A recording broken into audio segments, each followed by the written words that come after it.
Joe Burrow, how did he get out of that one? You're kidding me. You're kidding me.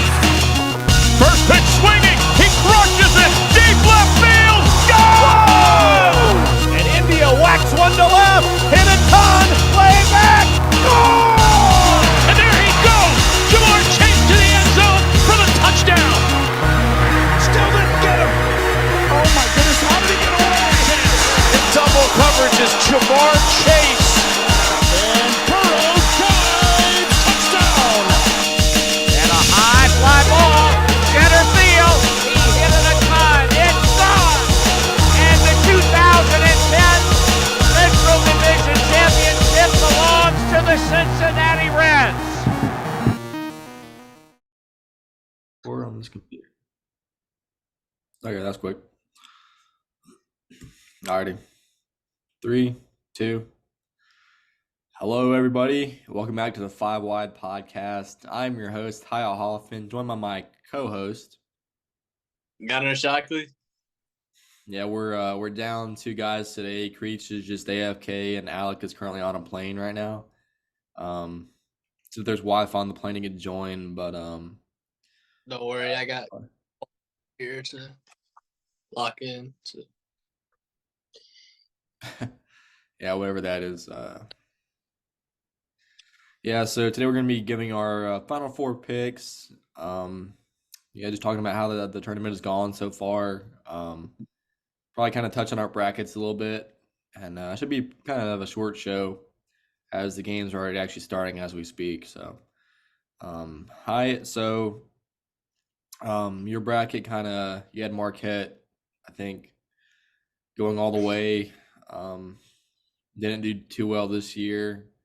I know you've had some complaints about the tournament this year. Would you mind elaborating on that? This is my least favorite tournament of my life. I know everybody loves the Cinderella story and blah blah blah, but I just hate it. I mean, I don't think I had a single person on my Elite Eight, right? Probably damn near. I would have picked Texas if I didn't pick Marquette. I like Creighton, and they all just suck. So, I mean, I don't really know if FAU or Miami wins today. I'll probably just throw up and kill Creech or something. I don't know. We'll see. Yeah. I actually win $80 if UConn loses, because I don't mean that Alec Really? second place. I wasn't keeping track of that. Yeah. First place gets 80, second place is 30, and third place gets 20. So Is it just you right now? Yeah, Alec is the only guy that has a team left that can get him points, and that's UConn. I obviously had UConn losing to Texas, who sold against Miami. Yeah, I'm trying to pull up my bracket right now, and it's like it put me on the 2022 bracket group for some reason. I actually do currently have a bracket right now that's doing better than the one I have in the money group. It's in that shocker for the win group. It has UConn. It's at 98%. The one in the money group is 97%. My champion was Texas, so I've already reached my max. Yeah, I didn't even have Miami winning first round. I didn't either. I had them losing to. Yeah, we were both rooting for Drake to beat him, and yeah. Looking at who won these, who won all these brackets I'm in, Nick Monk won the football group one.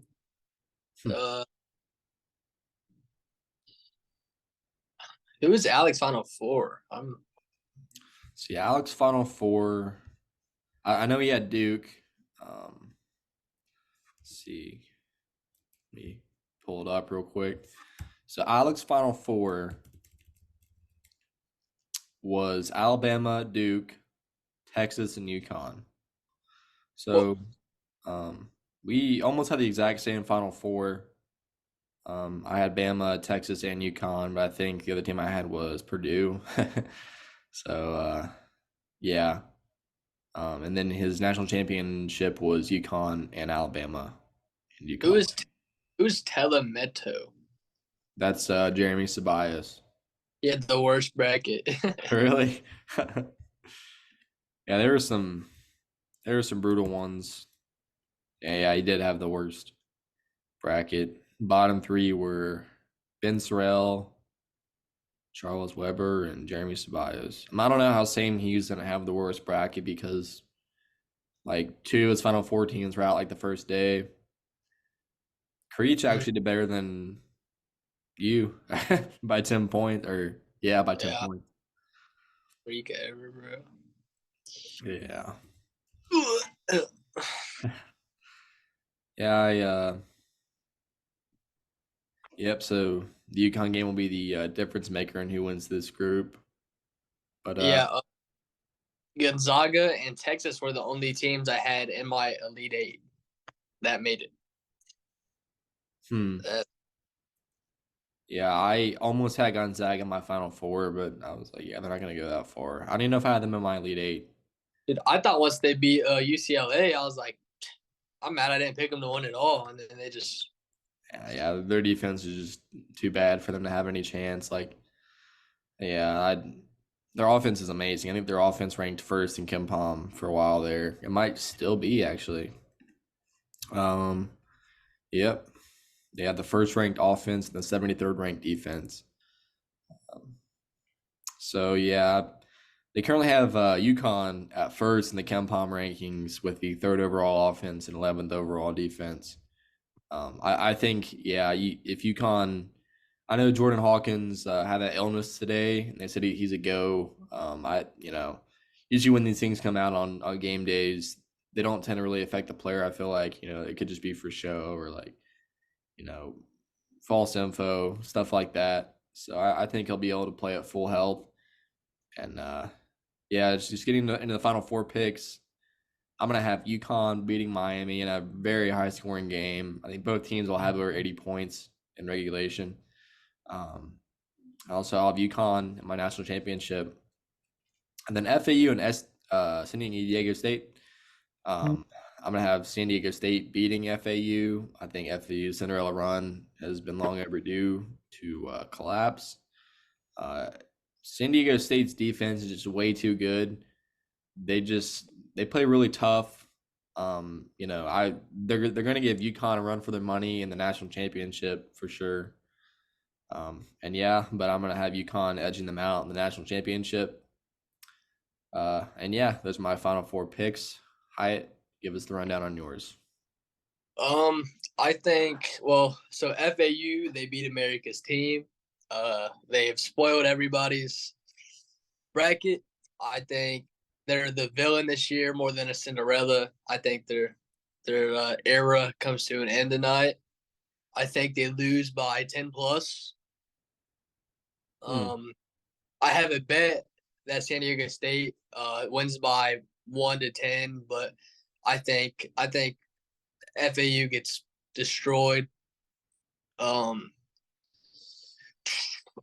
like UConn a lot, but I would not be shocked to see Miami win. I think if Miami wins, San Diego State wins the chip.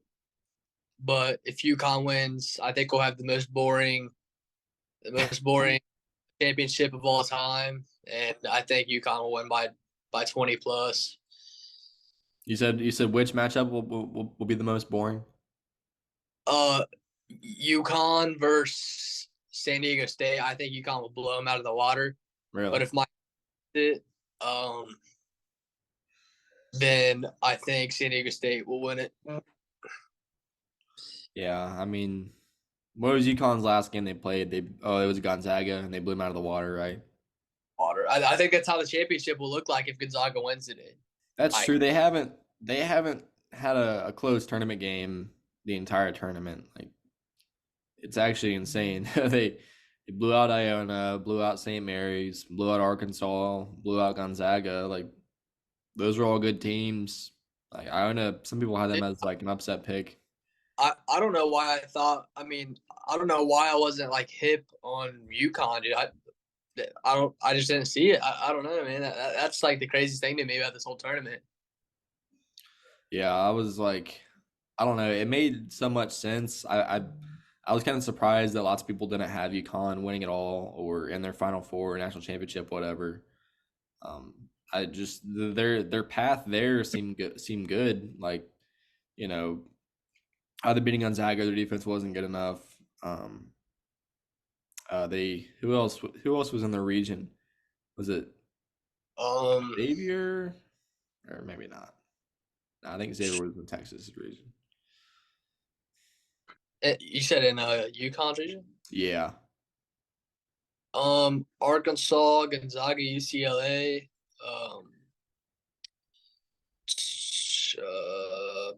Kansas. They never, got a chance. Yeah. Kansas was not going to repeat. UCLA was hurt. Gonzaga's defense was sketchy. TCU was the most team in that region. Northwestern. I mean, whatever. And then back to the first round. I mean, Illinois had no shot. Howard had no shot. VCU, I actually thought they would be a little Cinderella. Iona had no shot. Arizona State had no shot. Grand Canyon had no shot. Boise State had no shot. UNC Asheville had no shot. Yeah. I mean, most people got that region right. Like I did amazing in the West region. I got every single game right in the first round, and I really. Yeah, I missed 2 games in the West region in the first round. I missed I had Illinois beating Arkansas, the big mess up, and then I had Boise State beating Northwestern because I had too many Big Ten teams winning, and I was like, yeah, this won't happen. But yeah, that region was I would say, well, for UConn it was easy since none of their games were close, but on paper it looked like the best team out of that region would be UConn. They had the best chance, and they fit that 21-37 criteria for national champions. So, yeah, I still had Texas winning it all. I just, they looked too good. They felt like they, to me that they made a lot of sense to put in as a national champion, and it did not work out. I mean, I'd like to see how good UCLA would have played against UConn if Gonzaga, didn't beat them.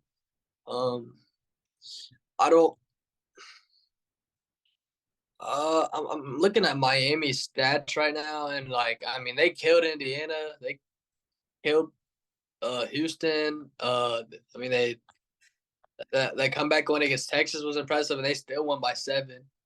I mean, this game will probably be a shootout. I mean, yeah, or they can get blown out too. I mean, KenPom has them ranked as 22nd behind. They're like the lowest ranked current team left. They had the 5th overall offense, and their defense is 104th. By far the worst. The other 2 teams have 11, 4, and 30. FAU seems like a pretty balanced team. 24. FAU State right now, by the way, if you were wondering. So they're losing to them? FAU is beating San Diego State. Beating them. Oh, man. What a shock. Yeah, my screen says a 3-point game. Who knows how that's going to go. Gosh, I want to throw. What if FAU wins it all, like a 9 seed? If Miami beats UConn and FAU wins, FAU is probably gonna win it all. Yeah, we had a whole Florida national championship, Miami and FAU. That'd be nuts. Dude, this makes me so upset. Yeah, I wanted Creech on here to talk about how his bracket did, and why. I guess we've already kind of grilled him for having Purdue as his national champion, but I didn't even know that. I didn't even know that. That's crazy. Why did I just wanted to talk to him about, because I think he also has Miami beating UConn, or he's super sure that Miami's going to beat UConn. He was because he actually talked to me earlier. He was like, you think if I told Hyatt that, or if I asked Hyatt to place a bet for me for if I gave him $100 and told him to bet on Miami, he would do it. I was like, I don't fucking know. I don't know why you bet on Miami though, because they're gonna lose. But I honestly wouldn't be shocked. Like how this tournament has gone, I would not be shocked to see Miami Yeah, win it all. You gotta say something? Uh, I'm kind of surprised. I mean, I don't know. After looking at stats, I guess I see why UConn's like favored. I feel like they're favored by almost 6 points. I feel like that's a lot, but I mean, if you're blowing out every team, I guess that's the right margin. Yeah, Kansas did the same thing last year. They blew everybody out on the way to like a national championship. I don't know. My bracket was cooked after like the first 2 rounds, so I didn't watch much college basketball after that. After that, like the first 2 rounds. So I did. Yeah. So Kansas, they blew out Texas Southern, and they beat Creighton by 7. Providence was a little bit closer. They won by 5. They beat Miami, Florida by 26. Beat Villanova. It was a very solid win. That was in the Final Four. That wasn't close at all. 81-65. Then they beat UNC by 3. So none of the I want to say any other games were really close up until the national championship. So yeah, UConn could very well blow out Miami. I think that'll be an exciting game. It'll be a 3-point game. I feel like. I mean, I don't see another blowout. The over/under is at 150. It'll probably surpass it. I mean, yeah, I think that offense is too good, but like I kind of thought the same thing about Gonzaga. Like their offense was way too good to get blown out by UConn, but it just felt like one of those games for Gonzaga when they would get blown out. I call that, by the way. I was going to text Alec, or actually, I did tell Alec earlier in the day that whenever they played, I was like, UConn could blow them out of the water. And I think he was like, nah, it'll probably be close. But yeah. I'm kind of surprised right now watching the live game that, I mean, FAU has damn near 30 with 7 minutes left in the first half on San Diego State's defense. I mean, that's scary. That is, yeah, that is scary. I feel like San Diego State has been holding their opponents to like less than 30 points every game before the half. I'm just going out on a limb and saying that. This is what I feel like that's a stat. Maybe not. They've had 12 straight unders because how good their defense is. So. Yeah, it's what the program envisioned would have happened in 2020. Because Dayton was going to be super good that year in that tournament, and San Diego State was too. I think San Diego State was like 30-2 at one point in the year, something like that. They were going off. I know they were ranked super high, and then last year went pretty bad for them. I do got a question. I really wanted to ask this for Creech personally, but what do you think is the biggest what if in college basketball March Madness history? March Madness history? Biggest what if? I don't know. There's definitely bigger ones, but shit. Just like personally speaking, I would say I'm pretty sure I was young whenever this happened. I think Ohio State was playing Kansas in the Final Four. At least it was like 2011. And Aaron Craft was at the free throw line. I believe they were down by 2, and he only had 1 free throw left. And he threw it off the rim, but they said that he left the free throw line too early to grab the ball, and then they lost. So, I mean, there's countless amounts of of big what ifs, injuries and whatnot. I can't think of big injuries that would have happened to teams. I mean, I think for Houston, this year, what if Marcus Sasser doesn't get injured? I don't know. I mean, the COVID year with Dayton, Obi Toppin, what if they get that into that tournament? Same for San Diego State. I know there was lots of simulations that had Ohio State and Dayton the national championship.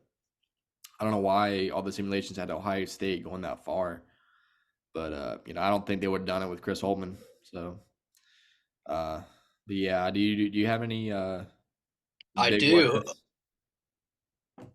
So, I'm a big NBA guy, so Yeah. I forget who they're versing, but Gordon Hayward barely missed that game winner from Butler the and buzzer. Duke. Yeah, national championship. Yeah. Yeah, that And was. Yeah, that's that is like one of the big ones in history. Like, and like that the main reason, obviously not for like the chip itself, but like I think his name is Brad Stevens, something Stevens. the coach. Yeah, he probably would have I if he would have stayed or left after that, he goes to the Celtics after that, and now he's What like, is he now? Their president of baseball or basketball operations. yeah. So like, Lord knows where he is, where that program is, if they win, especially with the recruits wise and stuff. I mean, Yeah, I know they. That let's see. Butler is they're in the Big East right now, right? mhm. Yeah, that we could be looking at like a new blue blood if you go to Stade. There's probably countless amounts of programs that, if their coach would have stayed, who knows where they would be at right now. Obviously, like schools like Butler, they're smaller, they have less resources. But we always see whenever teams make big runs in the tournament, their admissions go up, they get more money, they're able to build new things, give more resources to their programs and everything. So once you start to accumulate all those resources and wealth, I think you probably could have seen Butler, reach the same level as Duke and Kentucky, and for teams in their own conference, they'd be at the same level as UConn and Villanova. They'd be, one of those March teams that you see them in the Final Four every other year. All right, Gunner. Another question. This All time, right. who's winning the championship next year, Gunner? Next year, the championship? Yep. I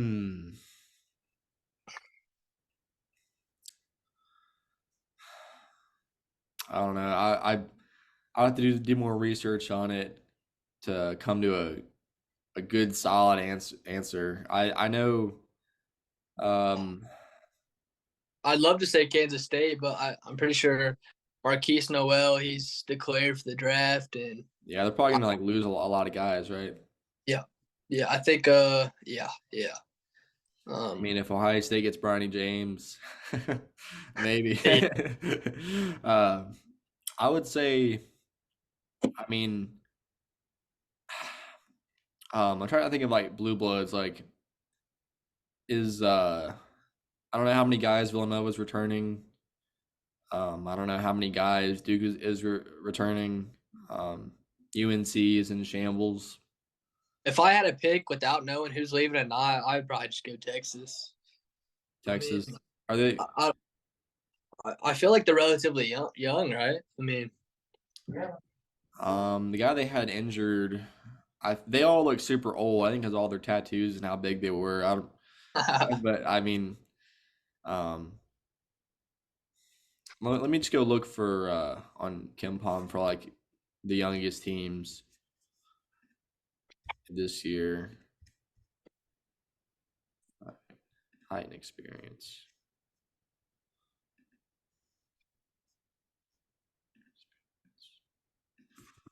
Flip it to where I can get to the nope.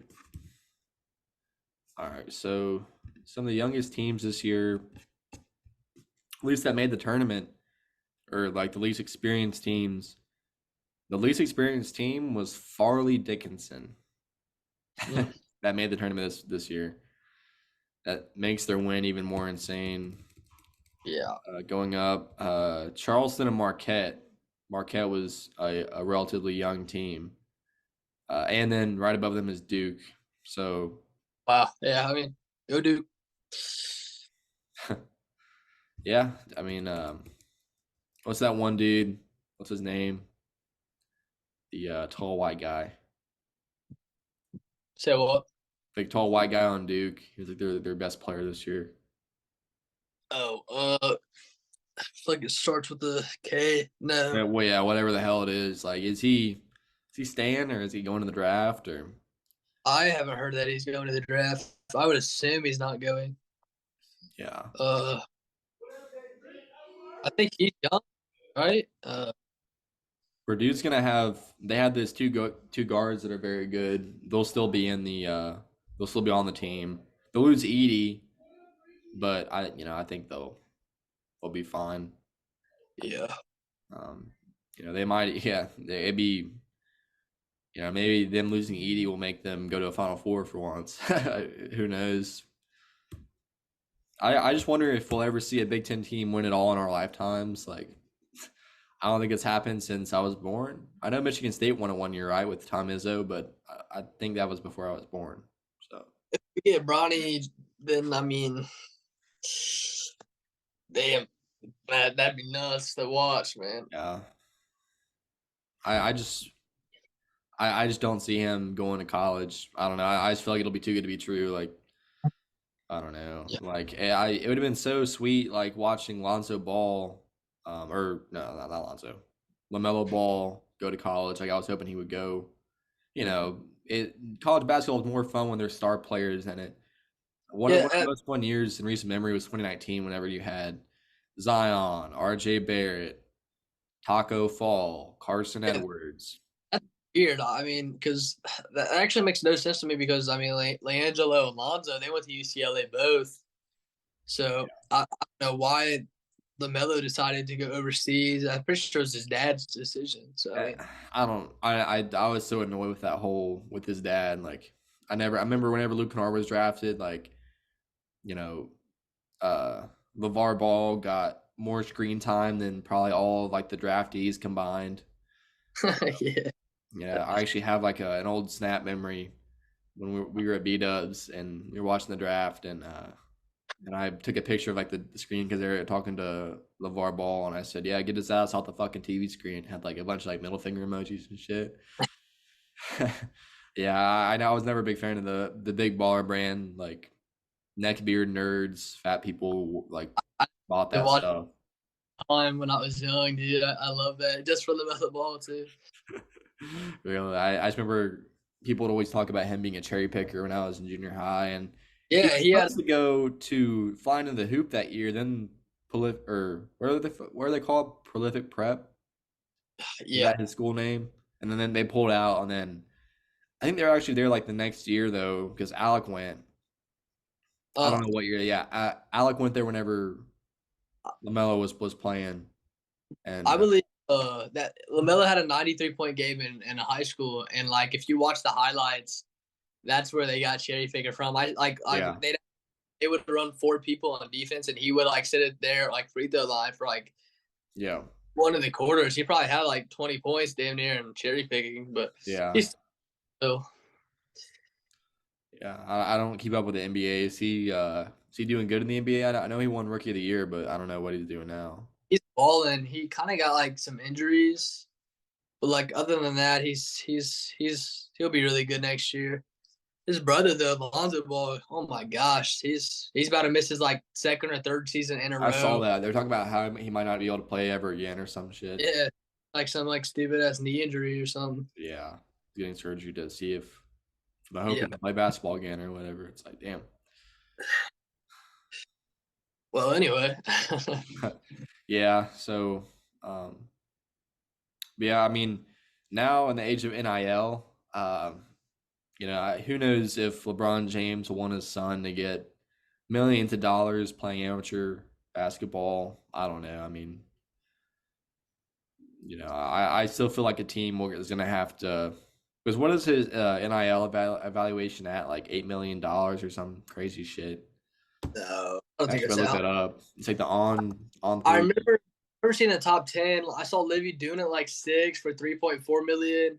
Caleb Williams at like 5 for 3.5 million.